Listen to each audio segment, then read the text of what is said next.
Bueno, me presento. En principio, mi nombre es Analía Teitelbaum. Lo voy a escribir en el pizarrón.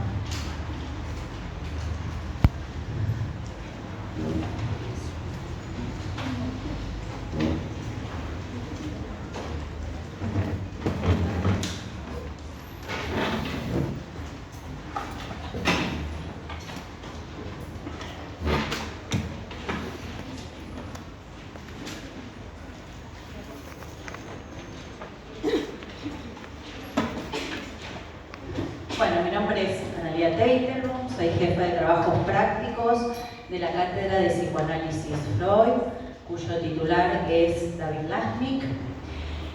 Bueno, primero darles las bienvenidas a este espacio de teóricos de la materia. Supongo que para muchos de ustedes también son los primeros pasos acá en la universidad, así que bienvenidos también a esta maravillosa carrera. Digo carrera y ya no puedo dejar de detenerme en esa palabra. Los psicoanalistas somos un poco así, ¿sí? Tenemos como esa debilidad por las palabras, cómo resuenan sus múltiples sentidos, sus equívocos. ¿No? ¿Por qué le decimos carrera, ¿no? Al hecho de estudiar algo que elegimos, ¿no? Carrera suena, no sé cómo les suena a ustedes, ¿no? Pero suena a correr, a competencia, a velocidad, ¿no? Y me parece que la carrera dista mucho, ¿sí? De esa orientación, ¿no?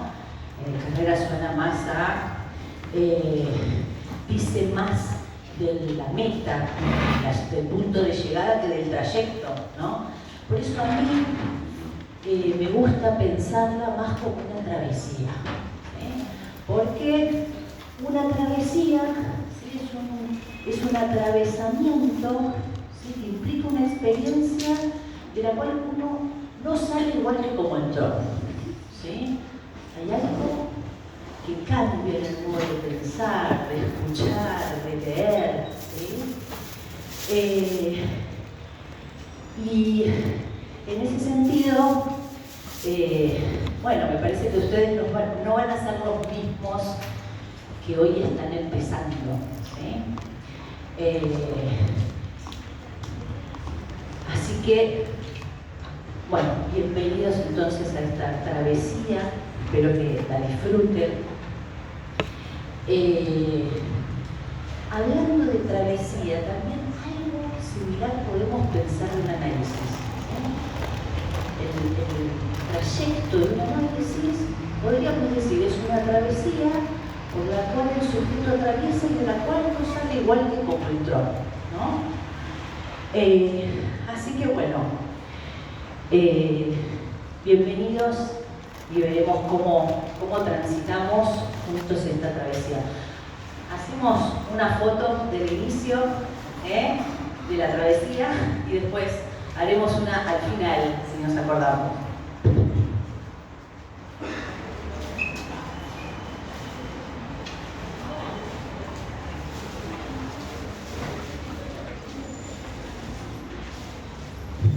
Espectacular, sala llena. Bueno. Bueno, ya que estamos en el tren de presentaciones, bienvenidas.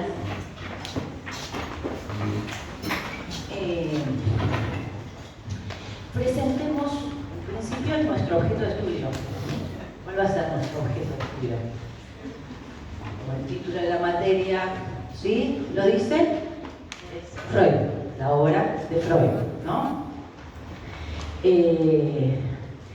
Que deben saber fue quien creó el psicoanálisis, ¿sí? Y esta materia, el programa de la materia tiene esta particularidad. Vamos a ver un único autor. Van a ver que en el programa no hay otro autor que no sea Freud, ¿sí? Es uniautor, vamos a leer solo a Freud. Bueno, ¿quién era Freud y cómo llega, ¿no?, a crear el psicoanálisis? Bueno, es algo que hoy empezaremos a delimitar, ¿sí? Pero antes, ya presentamos nuestro objeto de estudio, quiero presentar mínimamente la modalidad de trabajo, el material de trabajo. Yo sé que el miércoles estuvieron con Paula, ¿sí?, con lo cual voy a ir rápido con estas cuestiones que seguramente ella ya informó y en los prácticos también, entonces no quiero ser repetitiva, ¿sí? A grandes rasgos y esquemáticamente saben que son 3 espacios: teórico, práctico y seminario, ¿sí? Son los 3 espacios obligatorios. Dado la cantidad, ¿sí?, de alumnos que hay, tanto en teóricos y seminarios, la modalidad de tomar asistencia es una hoja que ustedes van firmando cada vez que vienen: nombre, apellido, comisión y firma, ¿sí? Esas listas me las llevo yo y eso va a configurar la asistencia de ustedes al teórico. Materiales que vamos a usar son 3, ¿sí? El programa de la materia, justamente está programado todo lo que vamos a leer, ¿sí? Estudien bien el programa, los va a orientar bastante, ¿sí? Está dividido en 3 espacios, es bastante intuitivo, ¿sí? Cada espacio tiene su propia bibliografía, está dividido por unidades, ¿sí? Cada unidad tiene sus textos obligatorios y están especificadas las páginas, de tal página a tal página. Hay textos que no son completos, que son una parte. Bien, el segundo material van a ser unas guías de estudio, ¿sí? Las guías de estudio van a guiar el contenido de cada texto. Hay como un punteo bien interesante, ¿sí?, de cada uno de los textos, que los va a orientar, ¿no?, en la lectura. Hay 6 guías, sepan que hay 6 guías de estudio que iremos abordando a lo largo del año. Bueno, el tercer material son los textos de Freud, ¿sí? En el programa nosotros usamos e identificamos las páginas de la edición de Amorortu. Si alguno tiene alguna otra edición, no hay ningún problema, no les va a coincidir las páginas, pero con los títulos del año van a poder identificar fácilmente el texto, ¿sí? Bueno, esos son los materiales con los cuales vamos a trabajar. Hay un cuarto material que para mí es el más importante de todos, sin el cual creo que los otros no tienen sentido, y es una silla. ¿Saben por qué? Van a necesitar sentar el purete, ¿sí? Hay mucho para leer, ¿sí? El programa es extenso y hay textos complejos que no son de lectura rápida, entonces, bueno, estamos preparados para eso. Modalidad de evaluación son 3 parciales a lo largo del año. El último es acumulativo. Por ahora no se preocupen por eso, ¿sí? Llegado el momento, especificaremos las características. Son los días sábados, son 4 preguntas para que sepan, ¿sí? 4 preguntas escritas a desarrollar.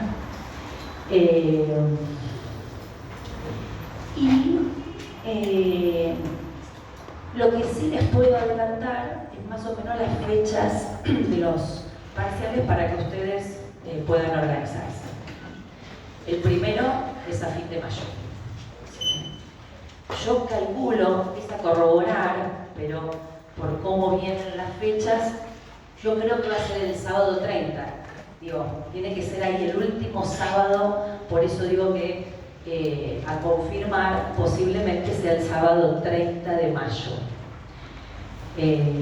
Son 10 semanas de clase y ya llega el parcial. Digo para que se vayan organizando. Algo que les puede servir es ya saber de entrada cuáles son las unidades de teóricos que entran para el parcial. ¿Sí? Son 4 unidades. Después se fijan en el programa. La unidad 1 y 2, ¿sí? Que ahí los va a ayudar la guía número 1. Y la unidad 5 y 6, que ahí los va a ayudar la guía 2. ¿Sí? Como verán, las unidades 3 y 4, ¿sí? No es que no entran, es que sí, después se van a dar cuenta que esas 2 unidades las ven en práctico. Acá las tomamos, van a ver que los vamos a articular, porque los espacios se interrelacionan, vamos a ir haciendo articulaciones con lo que ustedes ven en prácticos, pero no vamos a meternos en una clase específica para esos textos. ¿Sí? Entonces, unidad 1 y 2, unidad 5 y 6, y ya viene el parcial. Bueno, cuestiones administrativas va a haber tiempo para retomar. Prefiero ya adentrarnos en temas más interesantes.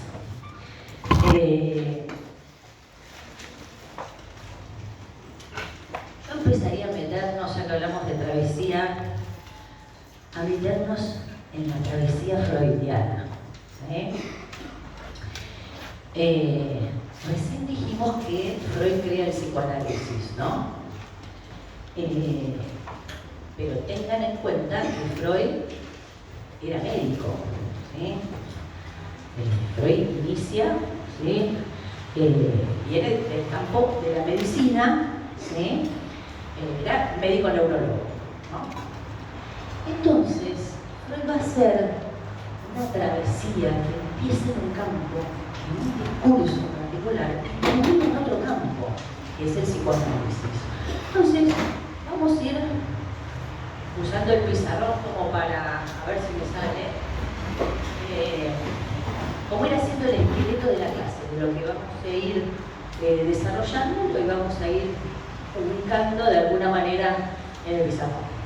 Entonces, Freud parte de la medicina, ¿sí?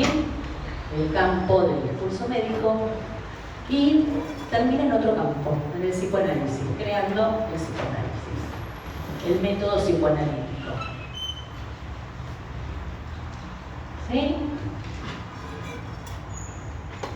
Y bueno, en esta travesía pasan muchas cosas, pero hoy específicamente nos interesa hacer hincapié en una especialmente, ¿no?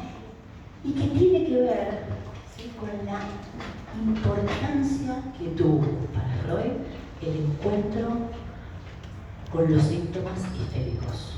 ¿Sí?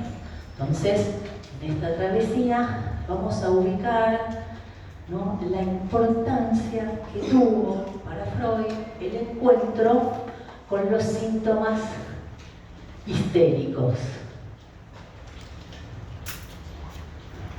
Bueno, si no entienden algo,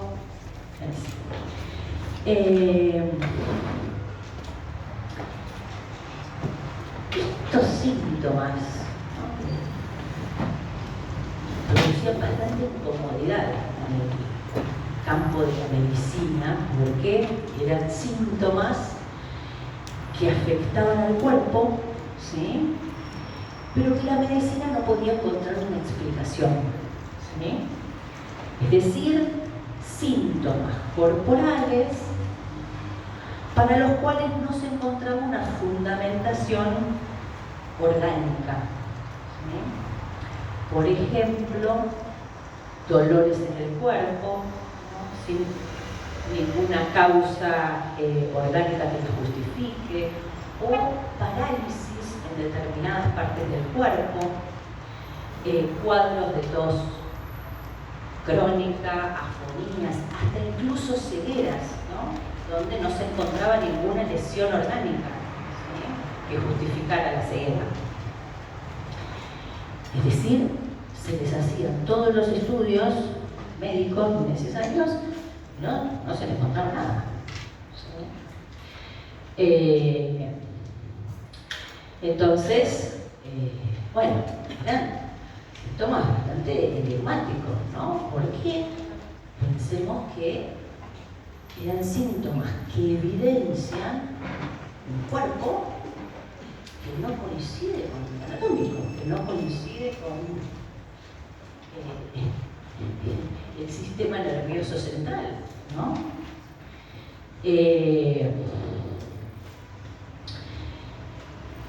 decir, que acá me interesa como ya empezar a plantear los interrogantes que introducían estos síntomas, ¿no?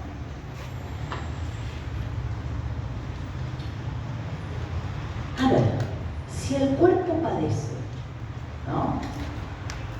Pero no hay una lesión orgánica, física que lo justifique, ¿de qué padece el histérico? ¿No? Esa es una pregunta clínica, ¿no? De la cual Freud parte, que se encuentra, ¿no? Con ese interrogante. Si ese padecimiento corporal, ¿sí? No deriva de una insuficiencia orgánica, de una lesión orgánica, ¿sí? ¿De qué padecen? ¿No? Entonces, ubicamos acá los síntomas histéricos, ubiquemos una primera pregunta, que es: ¿de qué padecen los histéricos?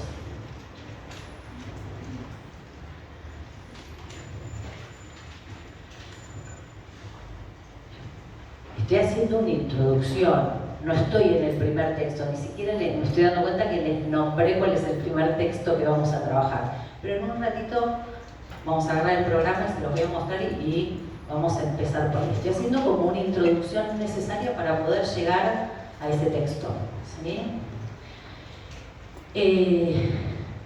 Bien. Piensen que en aquella época, ¿sí? Estos pacientes histéricos que ponían en cuestión la medicina, se los consideraba simuladores, mentirosos, fabuladores, ¿sí? Porque no tenían nada que justifique, ¿no? Desde el discurso médico. Bueno, acá Freud tiene una posición diferente, ¿sí? Mientras, vamos a decir, nadie quería escuchar ya más a estos pacientes que hablaban y decían y fabulaban, Freud les abre la puerta del consultorio y los que les interesa escuchar, ¿no? ¿Qué piensan? ¿Sí? ¿Cuáles son los pensamientos en relación a ese síntoma? ¿No? Vamos a hablar de la historia, a ver qué puede encontrar ahí respecto de la causa de esos síntomas, ¿no? Yo tenía un marcado deseo por descubrir el origen de los síntomas histéricos. Y esta, vamos a notar, esta es la pregunta que comanda los inicios de la investigación freudiana, ¿sí? ¿Cuál es entonces la pregunta que comanda, ¿sí?, en los inicios de su investigación? Es cómo se originan y cómo se curan los síntomas. Abrevio, cómo se originan y curan los síntomas histéricos. ¿Sí? Esta, van a ver que los primeros textos que ustedes van a leer, de alguna manera van a ver que Freud está intentando responder esta pregunta, es la que él tiene en mente, y a partir de eso empieza a teorizar. Entonces, así empieza su travesía. Freud se mete ahí donde la medicina no podría dar una respuesta. Ahí Freud se mete, ¿sí?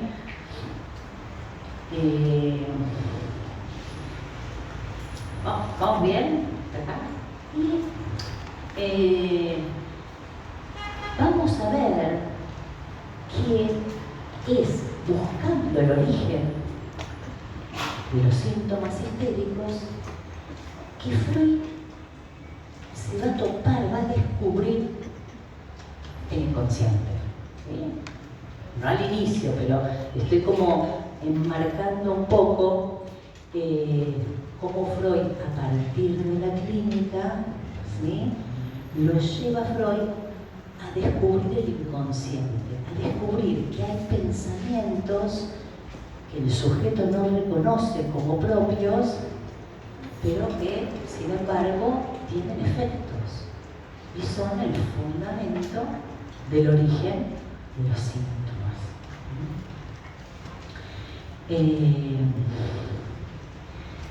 Por ahora dejamos así señalado. Freud al inicio no tiene la conceptualización inconsciente, por eso digo que ese es el punto de llegada. La clínica lo lleva al descubrimiento del inconsciente, ¿no? Y también este descubrimiento lo lleva a tener a la necesidad de crear un método terapéutico para abordar el inconsciente, para abordar los síntomas. Y así surgió el método psicoanalítico, que es un método que se desvía radicalmente del discurso médico, del método de la medicina, ¿sí? ¿Por qué? Porque más allá de hacer los estudios médicos y las revisaciones, Freud, ¿sí?, escucha al paciente ahí respecto de su padecimiento, ¿sí? Hay un cambio de posición, ¿sí?, lo llamaría así, de la mirada a la escucha, ¿no? En esta travesía se produce un cambio de posición del médico, ¿sí?, de una posición de mirada a escucha, ¿no? Entonces, fíjense que, vamos a decir así, al inconsciente lo descubre y a la teoría la construye. ¿Sí? Bueno, en la unidad 1 y 2, lo que vamos a ver, lo que vamos a trabajar es cómo Freud se encuentra con los síntomas histéricos, ¿sí?, y cómo va descubriendo pensamientos que escapan a la conciencia, ¿no? Y en la unidad 5 y 6, dijimos que el inconsciente lo descubre, que eso vamos a trabajarlo más, ¿no?, en la unidad 1 y 2, y que a la teoría la construye. ¿Sí? En la unidad 5 y 6 vamos a trabajar cómo Freud construye una teoría del inconsciente.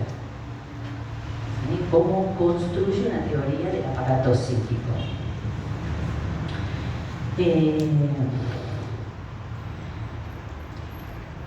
Lo que me interesa transmitirle a ustedes, futuros lectores de Freud, para que estén preparados, es que Freud parte de la clínica para construir su teoría.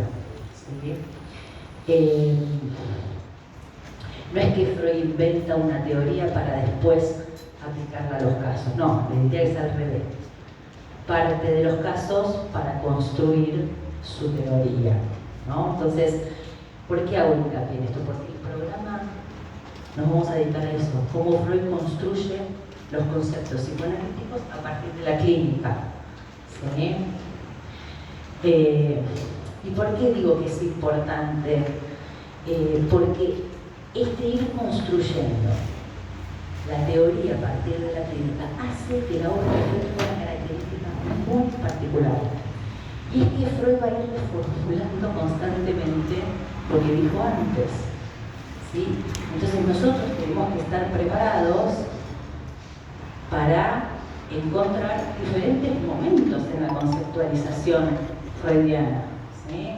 No es que teoriza el trauma y ya está, no. En la primera época va a decir, va a conceptualizar el trauma de una manera y después lo va a reformular, ¿sí? Entonces nosotros vamos a ir viendo cómo conceptualiza el trauma, el aparato psíquico, el síntoma, ¿sí? Y vamos a ver qué de la clínica, ¿sí?, lo hace cuestionar eso que empezó a desarrollar y lo lleva a la modificación. Y que este es el ejercicio que vamos a hacer. Eso es leer a Freud, ¿no? Muchos dicen, bueno, la materia tiene un programa cronológico, que a la gente en general le gusta porque es bastante ordenado el programa de la materia. Es cierto que va siguiendo una cronología, pero no es una cronología lineal, en el sentido, primero dijo esto, después esto, y finalmente dijo esto. No es progresiva, que lo último que dijo es mejor.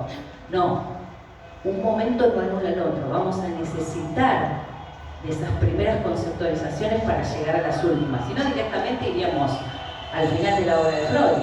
Y no podemos, no se puede. La van a ver, no se puede estudiar la teoría de Freud si no es como lo fue construyendo. Bueno.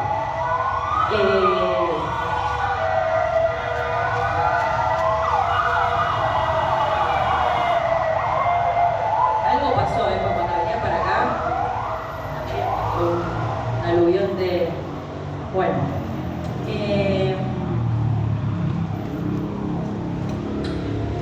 estuvimos como preparando un poco el terreno para el trabajo que vamos a tener del año, preparándolo a ustedes como lectores, ¿sí? Y les voy a hacer una aclaración, ¿sí? Que a mí me sirvió mucho cuando empecé esta materia, acá, en esta facultad, en esta cátedra, porque bueno, mi primer encuentro con los textos fue difícil, fue dramático. Una vez el texto y otra vez el texto, ¿no? Y hubo algo que un docente dijo que me sirvió muchísimo, ¿no? Dice, mira, Freud no escribe para ustedes, ¿no? Sí. Está bien, claro, por eso no lo entiendo, ¿no? Pero yo le digo, Freud no escribe para ustedes. Como dijimos antes, Freud parte del discurso médico, con lo cual sus interlocutores, sobre todo al principio, son médicos, su terminología era médica. Van a ver que Freud utiliza esquemas fisiológicos, ¿sí? De la biología. Entonces, no es fácil ese primer encuentro, ¿sí? Y está bien que sea difícil, digamos, ¿no? Por eso, porque Freud no escribe para ustedes, Freud escribe para la comunidad científica de aquella época. Por eso a veces tenemos que hacer el esfuerzo de contextuar a quién le está hablando, ¿no? Con quién está discutiendo, porque si no, no entendemos nada. ¿Por qué dice lo que dice? ¿No? Bueno, esperen que me voy a atar los por. Bueno,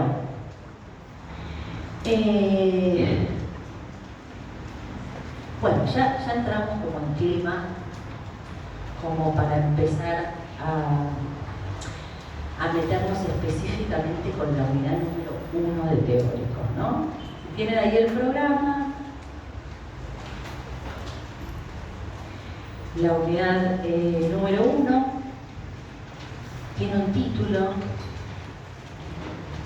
¿Lo ubicaron? No, nos vamos a detener en este título. Vamos a sacar jugo a este título. Vean los títulos. Tiene un copete, cada unidad, donde hace un punteo de los temas. O sea, si hay algo que con este programa, más la guía, más las clases, no les puede pasar, es perderse en la lectura Sartre. Tienen la guía del punteo de las clases de todo, ¿sí? Entonces, aprovechenlo. Bien. La primera unidad se llama Originalidad del descubrimiento freudiano y de la práctica analítica. O la originalidad del descubrimiento freudiano y la práctica analítica. Y el primer texto se llama Sobre el mecanismo psíquico de los fenómenos histéricos. Hoy mi intención es meternos ya con ese texto. ¿Cuál fue la originalidad del descubrimiento freudiano? ¿Cuál fue? Bueno, ya le dijimos, ¿cómo es tu nombre? Bruno dice el descubrimiento del inconsciente. Sí. ¿Como descubrimiento decís? No, ahí ya estamos en el método. Bueno, fíjate el título, está bueno tu comentario, porque el título dice Originalidad del descubrimiento freudiano, que como dice Bruno, es el descubrimiento del inconsciente. Y, ¿cuál es tu nombre? ¿Cómo? Catriel. Y Catriel dice que el paciente hable, ¿sí? Es decir,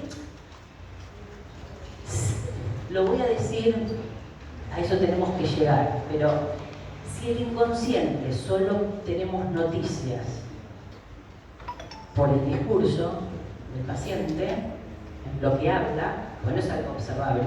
Ya, vamos a ver, ¿no es? ¿No? Algo que viene el paciente y viene acá con su inconsciente, lo pone en el diván. El inconsciente no es algo palpable, agarrable, observable, ¿sí? Lo podemos deducir por lo que dice el paciente. Entonces, en ese sentido, ¿sí? Freud tiene que crear un método acorde a eso. Entonces, bueno, el modo de curación es por la palabra. Hay que hacerlo hablar para descubrir las causas inconscientes que se esconden detrás del síntoma. Sí.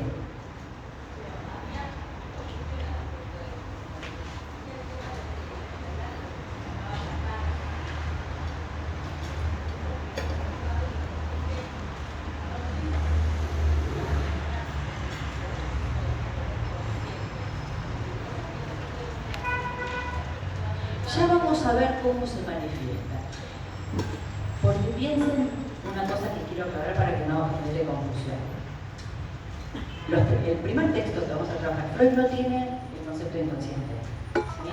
Ni en la primera unidad ni en la segunda. Van a ver que los primeros textos, si bien no tienen concepto de inconsciente, ya uno que lo leyó, que lo ubicó, está. Pero bueno, no lo tiene conceptualizado, no lo tiene formalizado, ¿sí? Pero ya está el germen ahí. Efectivamente, ya con la decisión de la conciencia, es decir, que hay pensamientos separados de la conciencia, bueno, es lo que después van a entrar como inconsciente. Sí, ahora sí, está bien. Freud arranca probando algunos recursos que estaban en boga en aquella época entre los psiquiatras, que era la hipnosis. Ya vamos a llegar a eso. Simplemente quiero detenerme eso, un poquito en el título, porque, bueno, la originalidad, dijimos, de Freud es el descubrimiento del inconsciente. Ahora, vamos a ver, imagínense en aquella época, no era fácil demostrar la existencia del inconsciente, ¿no? O el modo de su funcionamiento, cómo funcionaba el inconsciente, ¿no? Por eso Freud, en determinado momento, y nosotros lo vamos a trabajar, a ustedes les va a encantar, Freud se apoya en los fallidos, ¿no? En los actos fallidos, ¿no? Los lapsos lingüísticos o en los sueños, porque son una guía que le resulta más accesible para poder dar cuenta del inconsciente y su modo de funcionamiento. ¿Por qué le resulta más fácil con los fallidos o con los sueños que con los síntomas? Porque, a ver, Freud arranca investigando por los síntomas y teorizando por los síntomas. Es lógico, digo, empieza por lo que le llega al consultorio. Nadie va a consultar por un fallido o por un sueño, va a consultar por un síntoma, por lo que padece, ¿no? Digo, los fallidos o los sueños aparecen después a lo largo del tratamiento, pero no es motivo de consulta. Bueno, que sean sueños traumáticos, repetitivos, bueno. Entonces, a Freud es más accesible con estos fenómenos como los fallidos, porque bueno, es algo que todo el mundo ha atravesado en algún momento. ¿Quién no ha tenido algún fallido, no? Y es fácil de reconocer ahí que ese traspié que uno tuvo, ¿sí?, tiene que ver con algo, de una creación de lo psíquico, ¿sí?, no de una falla del sistema nervioso o un problema fisiológico, ¿no? Porque el sueño también se lo puede explicar desde un proceso fisiológico, ¿no? Entonces, les voy a contar un fallido de una paciente, ¿no? Me gusta en la primera clase, por lo menos, intuitivamente poder captar algunas cosas que después vamos a conceptualizar con rigor, con el texto, ¿sí? Bueno, una paciente que acababa de tener su primer hijo, o sea, estaba en periodo de amamantamiento, ¿sí?, que su mundo giraba entre teta y teta, ¿no? Y hago una aclaración. Ustedes saben que las madres, cuando están dando de amamantar, solo pueden tomar paracetamol, no pueden tomar otra medicación. O sea, en general no se recomienda, solo paracetamol. Bueno, resulta que está con su marido, y ella está con dolor de cabeza y le dice, no, me duele la cabeza, y el marido le dice, tomate una aspirina. Y ella dice, no, yo solo puedo tomar paracetamol, ¿no? Digo, ahí ese equívoco no es azaroso, no es porque estaba cansada o por ahí sí estaba cansada, pero ahí lo que se evidencia es la posición subjetiva de ella, que solo está para la teta. Es un simple equívoco, pero que tiene un sentido, no es azaroso, es algo producto de lo psíquico, ¿no? Bien.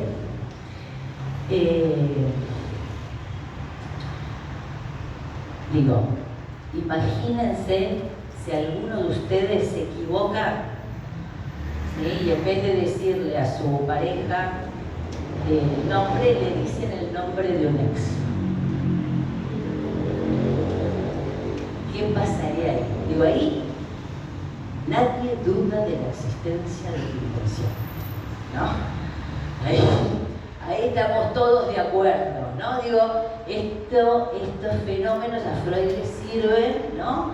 Porque intuitivamente el público, ¿no?, en la comunidad, bueno, es el modo que tiene de poder dar cuenta de algo que viene de otra escena, de otro lado, ¿no?, que no estaba en la conciencia, pero que se infiltra, se entromete ahí casi sin pedir permiso, sin que uno lo registre, ¿no?, porque no tiene que ver con la voluntad.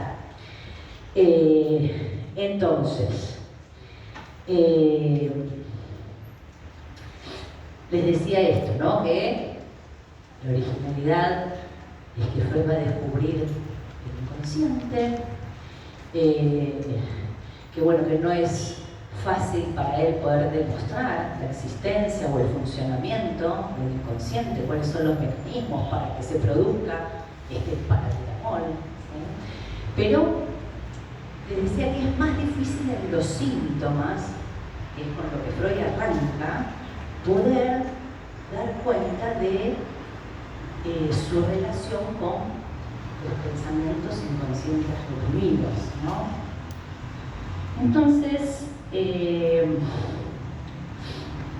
les voy a contar una pequeña viñeta de un síntoma que nos va a ir sirviendo a lo largo de todo el año. Por eso ya lo dejo planteado, en algún momento nos va a servir para una cosa, después para otra. Es una pequeña viñeta de una paciente que presentaba dificultades para relacionarse con los hombres.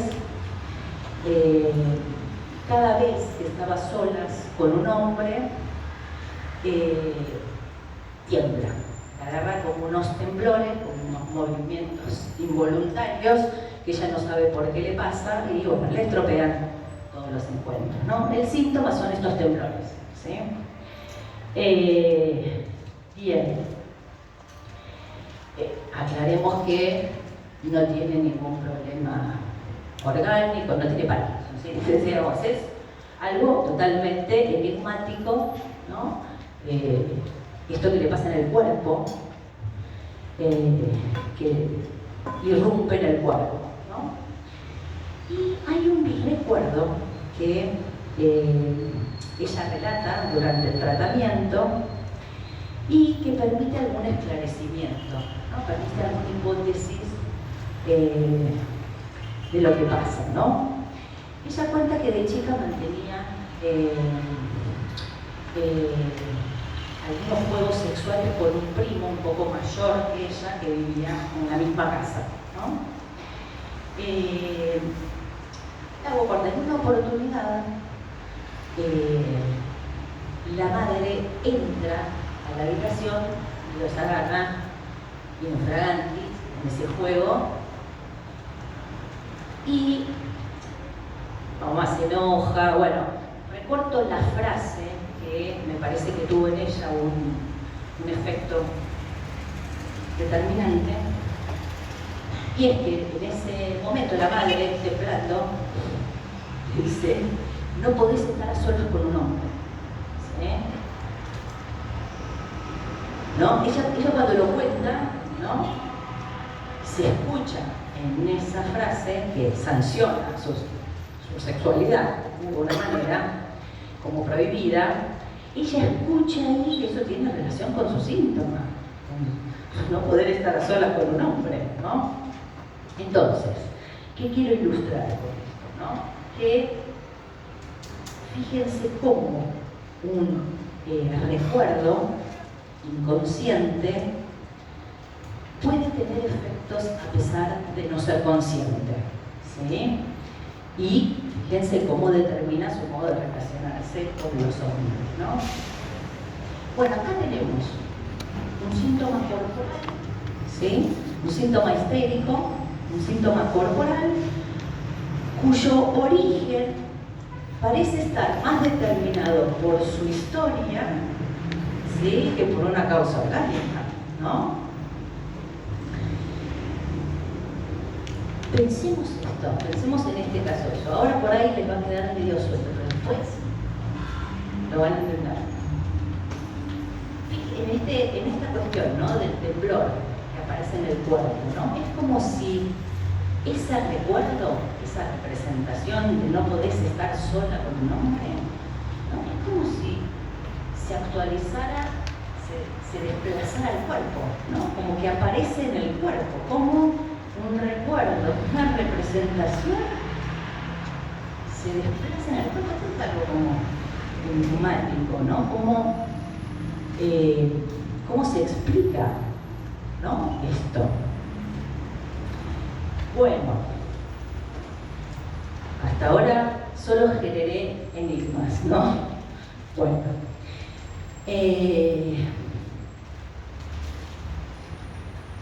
hicimos una introducción, ubicamos la travesía freudiana, recapitulo. Nos detuvimos en el título de la unidad porque parece que ahí había algo interesante para adelantar.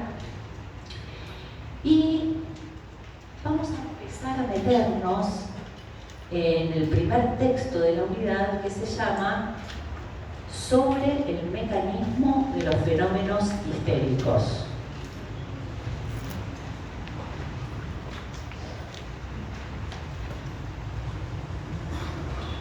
Sobre el mecanismo de los fenómenos histéricos. Es un texto de 1893.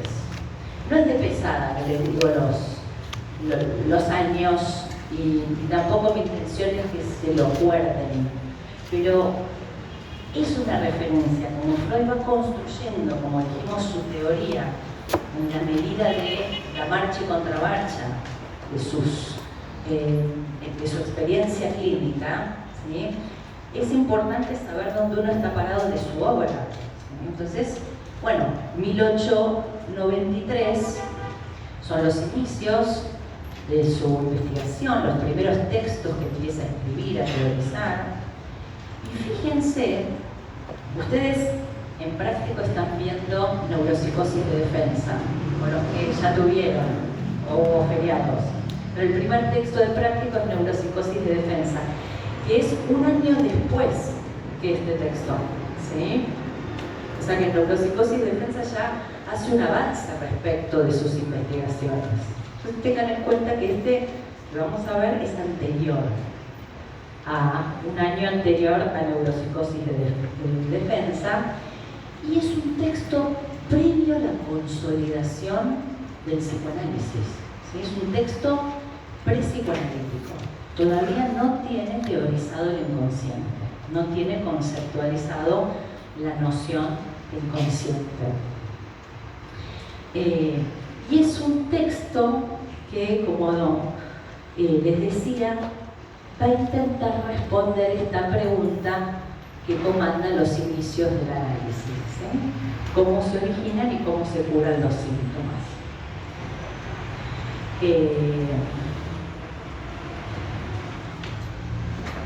Bueno, con el título del texto ya tenemos la tesis central del texto que responde a la pregunta.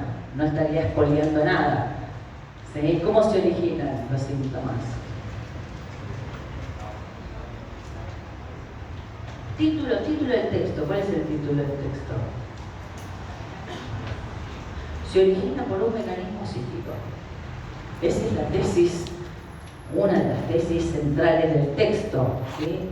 Los síntomas histéricos se originan por un mecanismo psíquico, es decir, que la causa es psíquica y no orgánica, ¿no? Freud todo el tiempo se va a estar tratando de desprender del discurso médico, ¿sí? Entonces, vayamos a esta pregunta, a contestar esta pregunta. Para Freud, el origen de los síntomas histéricos, vamos a ubicar una flecha acá, hay que ubicarlo, lo dice así clarísimo, en el ámbito psíquico. El origen hay que ubicarlo en el ámbito psíquico, ¿sí? Es efecto de un mecanismo psíquico. ¿Ya? Lo vamos a ir ubicando. Y algo más, dice, porque esto es bueno, ya lo venimos ubicando, va a decir que un factor traumático lo causa. Vamos a ubicar el papel fundamental acá del factor traumático. Y acá me quiero detener, ¿sí?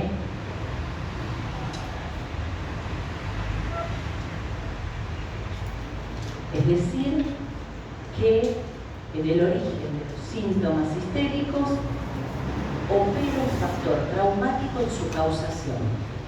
¿Sí? ¿Y esto viene de qué? De que Freud empieza a encontrar en la historia de los pacientes, en los relatos de los pacientes respecto de los síntomas, que empieza a aparecer con frecuencia una vivencia traumática o una serie de vivencias traumáticas que tienen relación con el síntoma, que tienen algún vínculo con el síntoma.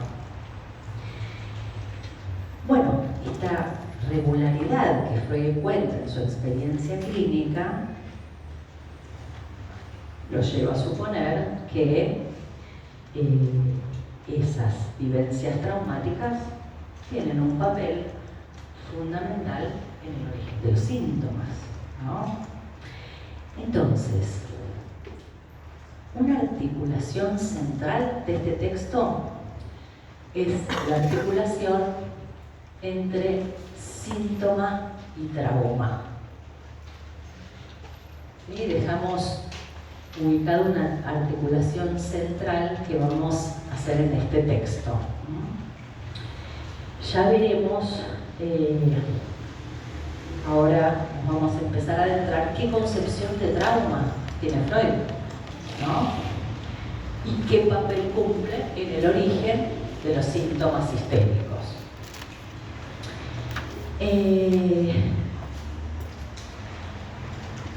Bien. ¿Vamos bien hasta acá? ¿Sí? ¿Pueden preguntar? Bueno.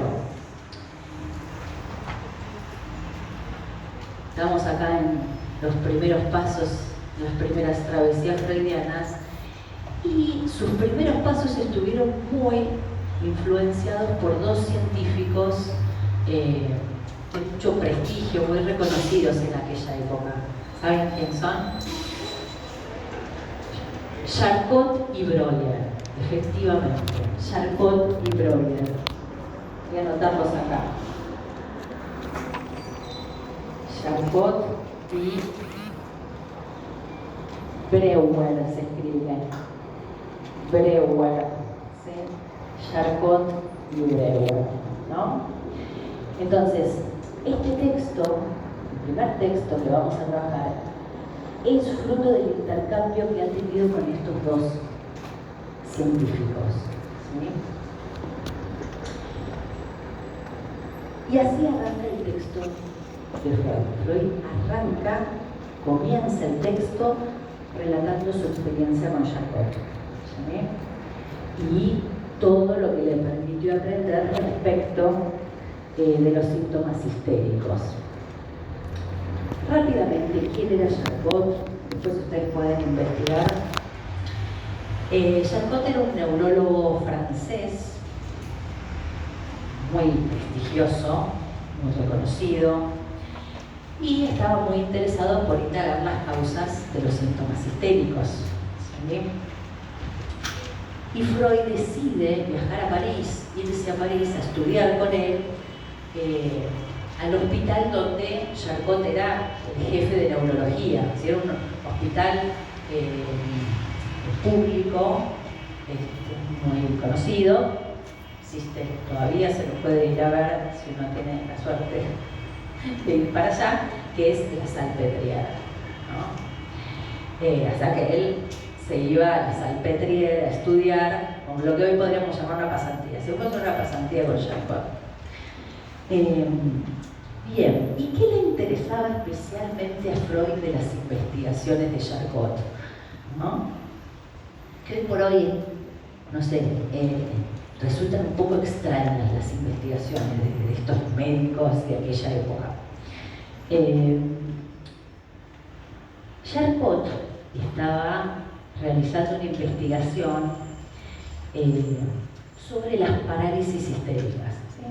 Parálisis en una parte del cuerpo que no tenían base orgánica, ¿no? Que no tenían una justificación ni orgánica ni hereditaria, ¿sí? Y lo interesante que descubre Charcot, ¿no? Es esto que a Freud le va a interesar.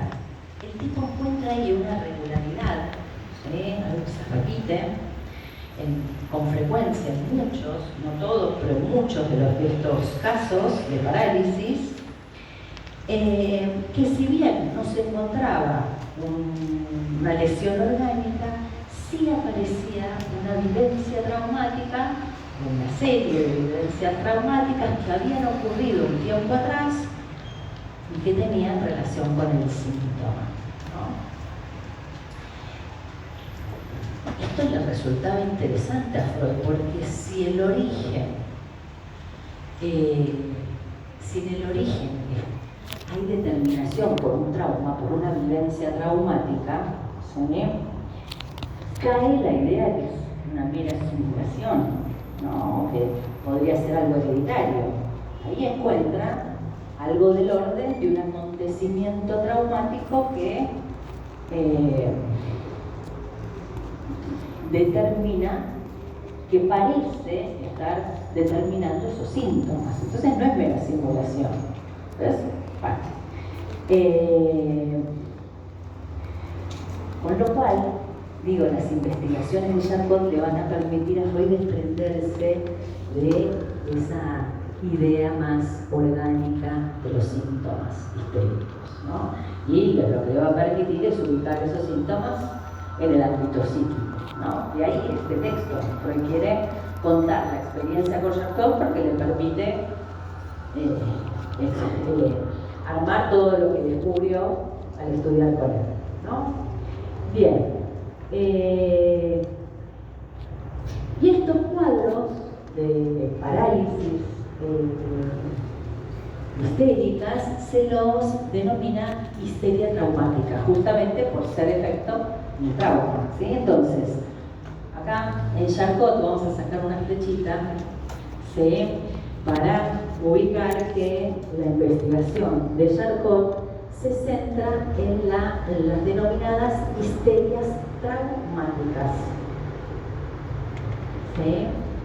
Y estudia particularmente, como les dije, las parálisis traumáticas.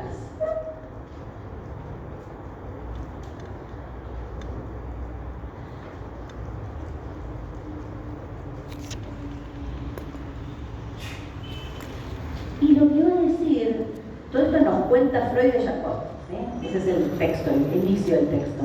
Nos cuenta Freud su experiencia con Charcot, ¿no?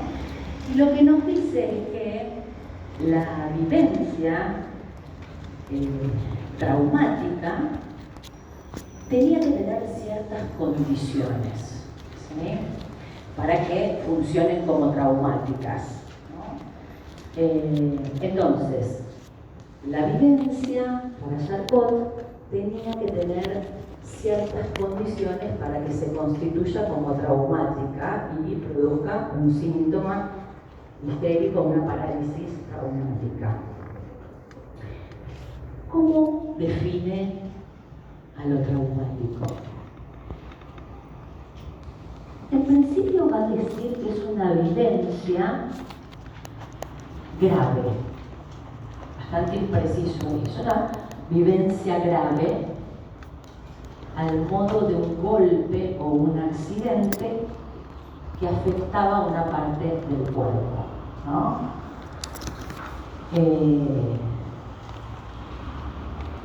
Pero enseguida Freud aclara, no grave en el sentido de producir una lesión física real. ¿Por qué? Porque si hubiese una lesión física real, no sé, un golpe que te cortó los tendones y no puedes mover la mano, bueno, claramente ahí la parálisis tiene una justificación de una lesión orgánica y justamente Charcot quiere demostrar parálisis traumáticas que no tienen justificación orgánica, donde no hay una lesión real suficiente como para justificar la parálisis. ¿Se entiende? Entonces, lo que está empezando a introducir Freud es que para que una vivencia funcione como traumática, no alcanza que haya ocurrido un accidente, no alcanza con el golpe, ¿sí? No alcanza con ese traumatismo, con ese accidente, sino que, noten esto, lo decisivo no es la vivencia traumática en sí misma, sino que esa vivencia represente un peligro para ese sujeto. A ver, lo digo de otro modo. Lo traumático no es tanto la vivencia, sino lo que representa esa vivencia para ese sujeto. ¿Sí? Fíjense que no es lo mismo la vivencia que la representación que uno tiene de esa vivencia. Porque la representación ya implica una significación que produce el sujeto que es singular. Por eso una vivencia puede ser traumática para un sujeto y para otro no. ¿Me siguen? ¿Sí? Si no, me paran. Efectivamente, la representación que tenemos de esa vivencia. Cómo esa vivencia se inscribe, me voy adelantando, en lo psíquico de cada sujeto. Esa vivencia se inscribe de diferentes maneras en cada uno.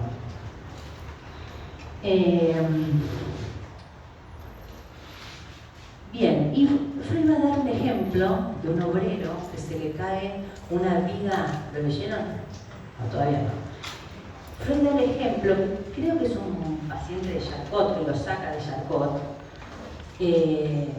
Es un obrero que se le cae una viga de madera en el hombro o en el brazo. Y lo que cuenta Freud, interesante, este ejemplo que él toma y cómo lo cuenta, dice que ese golpe, que lo tomó de sorpresa, lo arrojó al suelo, ¿sí? Pero no le produjo una lesión, o sea, no le partió, no le quebró el brazo ni le rompió ningún tendón. Fue un golpe, después se levantó y el tipo se fue a su casa, siguió usando su brazo y su hombro normalmente, ¿sí? Lo llamativo es que a los pocos meses, ¿sí? Ese sujeto desarrolla una parálisis en ese brazo, ¿no? A ver, podríamos graficarlo así. Voy a hacerlo acá si no borro todo. Podríamos graficarlo así. Tenemos la vivencia traumática, ese accidente, ese golpe en el cuerpo, ¿sí?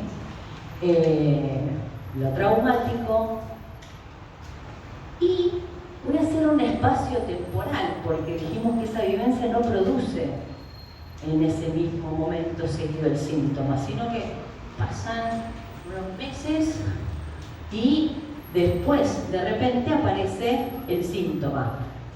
En este caso, la parálisis del brazo, ¿no? Una parálisis traumática, va a llamar Freud. La ubica. ¿Sí? Entonces,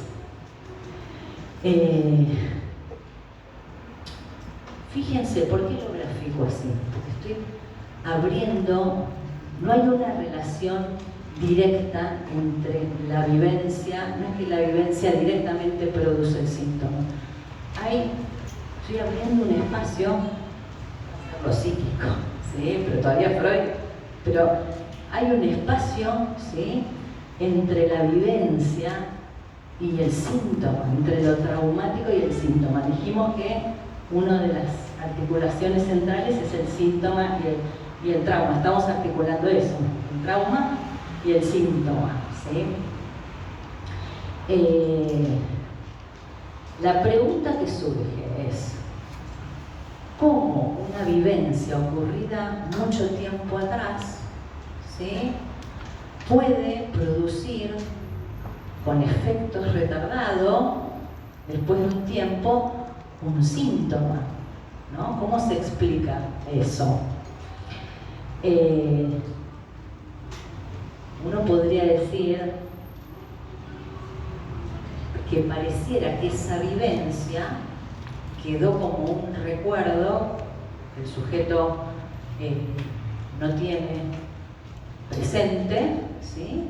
Y que después de un tiempo se actualizó. Podríamos, ¿no?, pensar, vayamos como diciendo, ¿cómo puede suceder eso? ¿Qué pasó entre la vivencia y el síntoma?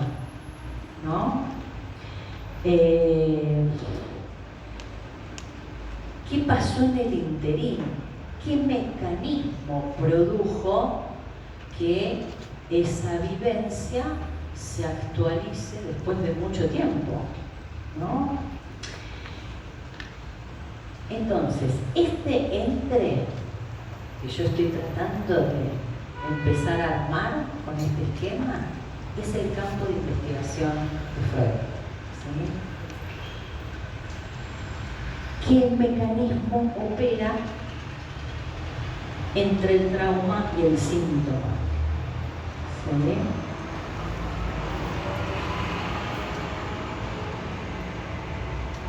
Podemos adelantar, espolear un poco lo que va a aparecer en el texto que vamos a trabajar específicamente en la clase que viene.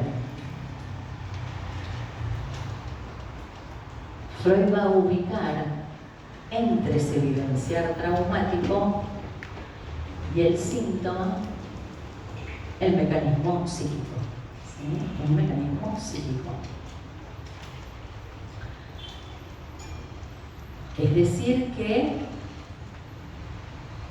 el trauma no produce directamente un síntoma. Tiene que haber una elaboración psíquica, ¿no? Tiene que producirse algún trabajo que no es ni genético ni fisiológico, que es psíquico, y que Freud va a intentar dar cuenta, ¿sí? Como una vivencia, ¿sí?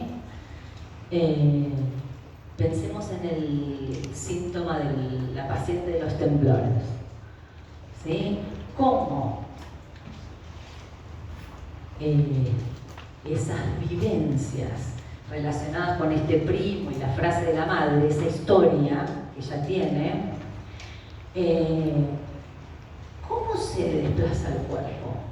¿No? ¿Cómo eso aparece expresado en el cuerpo? ¿No? Pueden como ubicar o intuitivamente, ¿no? Que lo que Freud va a introducir, lo dejo como título, es que entre la vivencia traumática y el síntoma opera un mecanismo psíquico que desplaza ese afecto ligado a la representación traumática, lo desplaza al cuerpo, ¿no?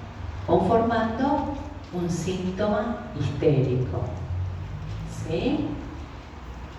Entonces, nosotros nos adelantamos y acá lo que se va a ir construyendo es el mecanismo psíquico, que por ahora dijimos desplaza el afecto de esta vivencia, que dijimos que esa vivencia vale como representación, porque lo que vale no es tanto la vivencia, sino lo que representa para ese sujeto. Entonces, el afecto de esa representación pareciese que se desplaza al cuerpo, conformando un síntoma histérico, ¿sí?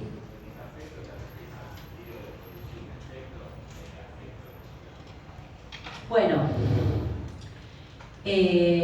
Freud habla de afecto, de representación y de afecto. La representación, que puede ser un recuerdo, una idea, una representación de algo que sucedió o no, ¿sí? Para Freud siempre está adherido a un afecto, a una intensidad, a un monto, una cantidad de afecto que le da como intensidad a esa representación. O sea, para Freud, vamos a ir viendo, está buena tu pregunta, lo van a ver por ahí más en prácticos con el texto de Neuropsicosis de Defensa, que las representaciones están cargadas de afecto, ¿sí? Por ahora iría hasta ahí, ¿sí? El afecto como una cantidad de intensidad anudada a esa representación, ¿sí?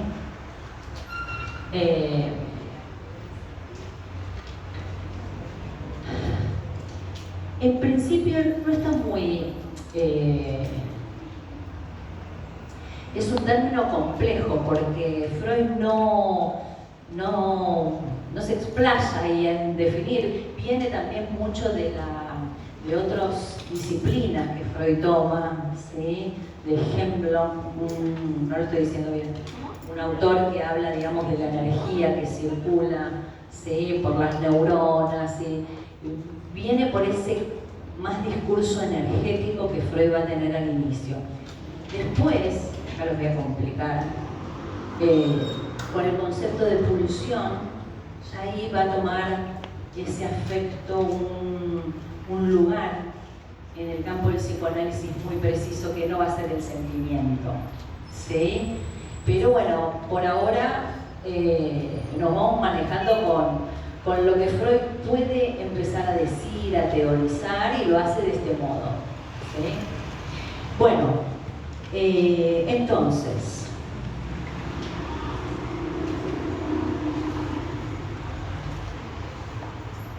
volvamos a Charcot, ¿sí? Y vamos terminando. Quiero dejar planteado unas cuestiones fundamentales que nos va a ayudar al texto para la clase que viene. Charcot,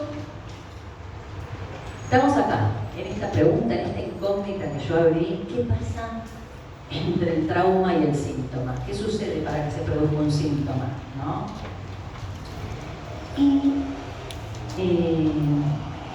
miren lo que hace este tipo, Charcot, ¿no? Lo que te decía, cosas, bueno, locas para nuestra época. Y lo que hace es intentar aclarar este proceso, así lo dice, así lo cuenta Freud, que Charcot intenta aclarar este proceso reproduciéndolo artificialmente. Miren lo que va a hacer el tipo, Charcot va a utilizar la hipnosis y la sugestión, ¿no? Que era algo que se usaba en aquella época. ¿Qué hacía Charcot? El tipo ponía en hipnosis, en estado hipnótico, a pacientes con cierta predisposición a la histeria, ¿sí? Y el tipo, en ese estado hipnoide, le da un golpe en el brazo, ¿sí? Cuando el enfermo, el paciente, despierta, ¿sí? El brazo le aparece paralizado, ¿sí? No sabe muy bien por qué, porque está hipnotizado y no se acuerda el momento en que le dieron un golpe, ¿sí? Es decir que Charcot reproduce artificialmente, bajo hipnosis, el golpe. Y el resultado es que produce el mismo efecto patógeno que una parálisis traumática espontánea. Espontánea, digo, por ejemplo, la viga que se le cayó al obrero por un golpe real, ¿sí? En hipnosis reproduce ese golpe artificialmente y tiene el mismo efecto patógeno, ¿no? Esto va contando Freud, que a nosotros nos cuesta un poco creer, pero ¿alguno fue hipnotizado? ¿Lo ves? ¿Sí? ¿Y? Sí, claro. Sí, Toussaint no, ya es viejo. Habla de mi edad. Sí.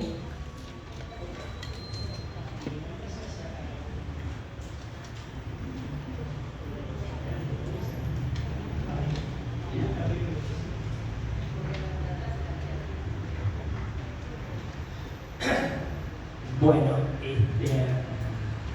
esto es una anécdota interesante porque hablamos de hipnosis y no creo que nadie haya visto a alguien hipnotizado aquí.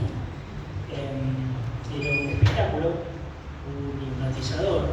Yo fui a verlo con un grupo de gente, un mago y una maga que es la más prestigiosa de España, que es psicóloga además, y no creía que esto podía ser posible, que era un truco. Entonces selecciona a espectadores. Yo me ofrecí, habremos sido 15. Pusieron 15 sillas en el escenario, nos sentamos, nos empezó a hablar, que nos relajemos, etcétera, etcétera, etcétera. Y pasaba por los postulantes y iba tocando el hombre. Cuando le tocaba el hombre decía, anda a sentarte, no me servís. Y así se había quedado con 5. Y esos 5, con los que se quedó, le hizo hacer lo que se le daba la gana. Le dio una manzana, una cebolla, y le pidió que coma con placer esta manzana. Y el tipo se comió la cebolla como si fuera una manzana. Y a otro le pidió que cante como un personaje famoso, como Luis Miguel, y el tipo le puso la canción y entonó. Y fue muy llamativo, un conflicto con uno de los participantes porque no conocía la canción que le pedían, aunque era muy popular, y entonces hubo un ruido. Bueno, fue muy entretenido y le dijo a cada uno que no iban a recordar nada de lo que pasó y que cuando termina la sesión, sí, el espectáculo, porque el espectáculo se iban a casa, se iban a sentir bien, se iban a dormir mejor, etcétera, etcétera, etcétera. Pasó el tiempo. Al mes lo volvimos a ver. Entonces, este compañero nuestro que estaba en la mesa no se acordaba absolutamente nada de las tonterías que había hecho. Nada.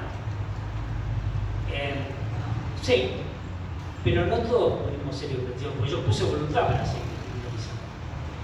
Como al mes fuimos, y él preguntó en la sala, ¿hay alguien que haya estado viendo el espectáculo y que haya pasado aquí al escenario? Entonces, estaba en la mesa un adulto, 30 años, levantó la mano, le dijo, ponte de pie.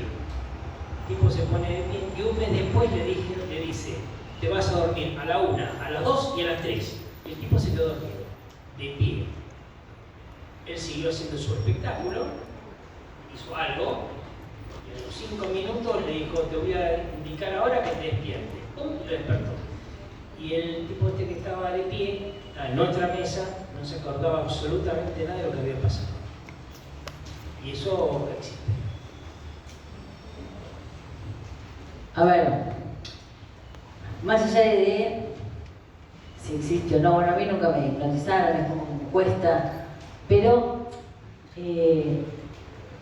fíjense que hay algo, sin llegar a la hipnosis, que en el efecto masa, hay algo que nunca les pasó estar en un recital, todo, no sé, bailando, y uno se muere y dice, wow, ¿no?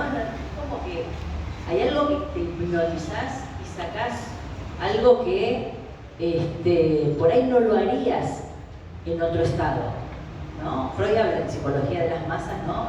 De este estado de hipnosis, de algo hipnótico que genera la masa, ¿no? De hacer cosas que no harías en otro estado, o sea, genera un estado hipnótico. A ver, lo interesante por ahí para mí, para ubicar, es que Freud en un momento, vamos a ver, la clase que viene, utiliza el recurso de la hipnosis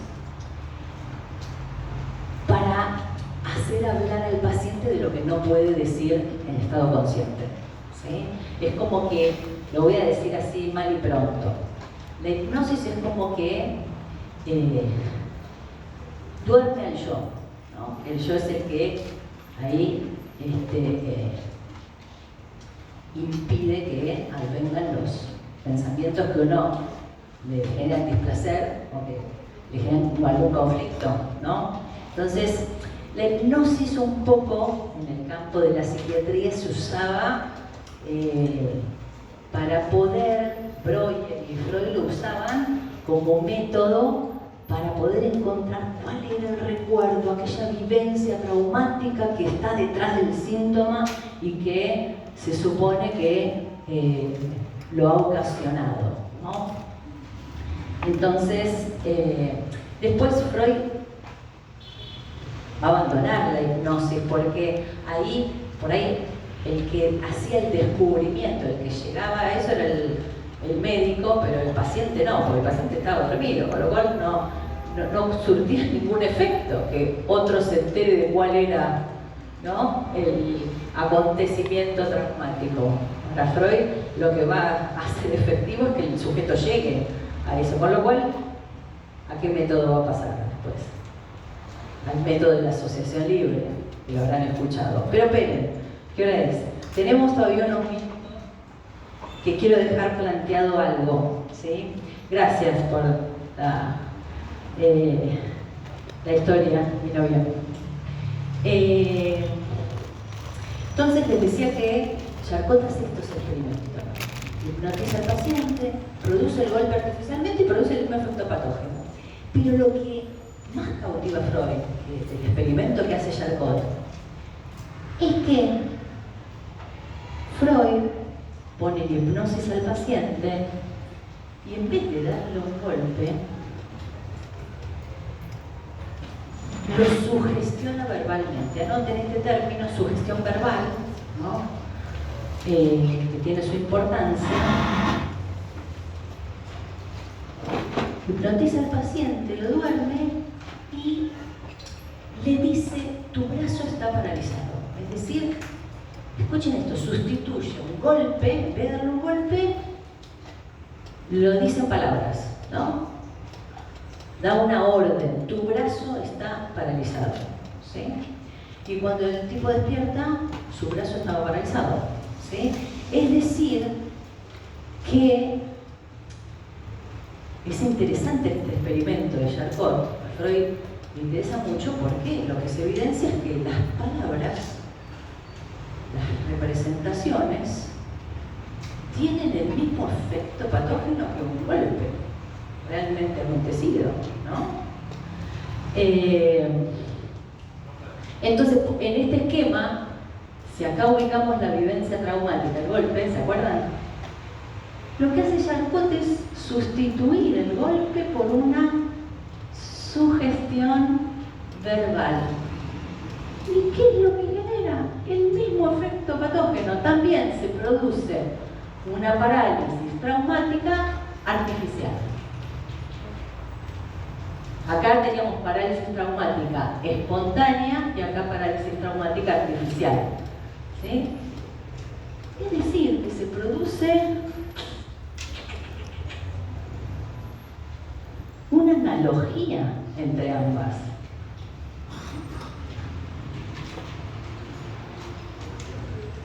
¿Sí? Una analogía entre los casos de parálisis traumática espontánea por un golpe, como el del obrero, pero una sugestión verbal produce el mismo efecto patógeno que un golpe, ¿no?, que un trauma mecánico. Sí, este es un experimento que hace Charcot y que a Freud le da mucho material, porque ¿cuáles son las conclusiones que saca Freud?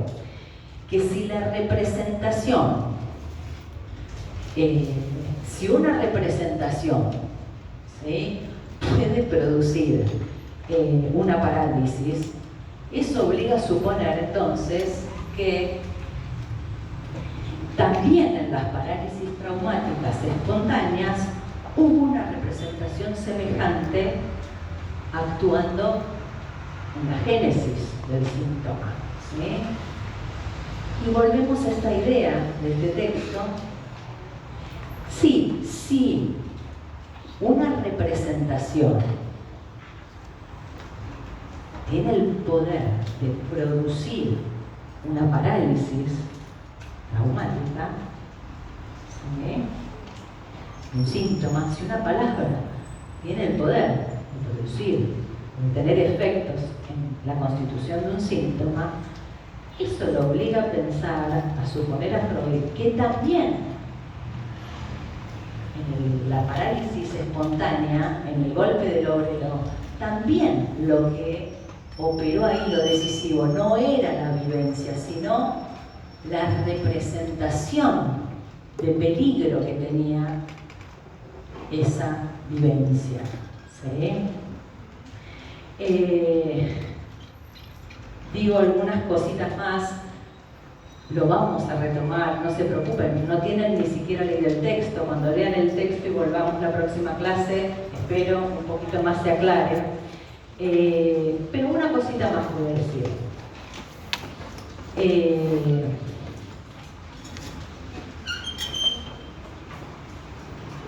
Estamos en que lo que Freud está tratando de sacar en conclusión con estos experimentos de Charcot es que lo traumático, lo que produce efectos, no es tanto la vivencia, sino la representación. ¿Sí? Entonces, con esto cierro. Ahora podemos volver a esta pregunta. ¿De qué padecen los histéricos? Dejo abierta la pregunta y ya saben la respuesta. ¿Padecen de hechos, de acontecimientos o padecen de recuerdos, de representaciones? Bueno, hay una frase en el texto, ¿sí?, que es la que me gustaría que ubiquen y la puedan relacionar con esto que estuvimos trabajando, es que lo iba a decir, el histérico padece de reminiscencias. Tiene que ver con esto. ¿Sí? Bueno, ojalá los hayan parollado lo suficiente para que estén preocupados y vayan a la lectura. Bueno, nos vemos en 15 días porque el próximo viernes es feriado. Así que bueno.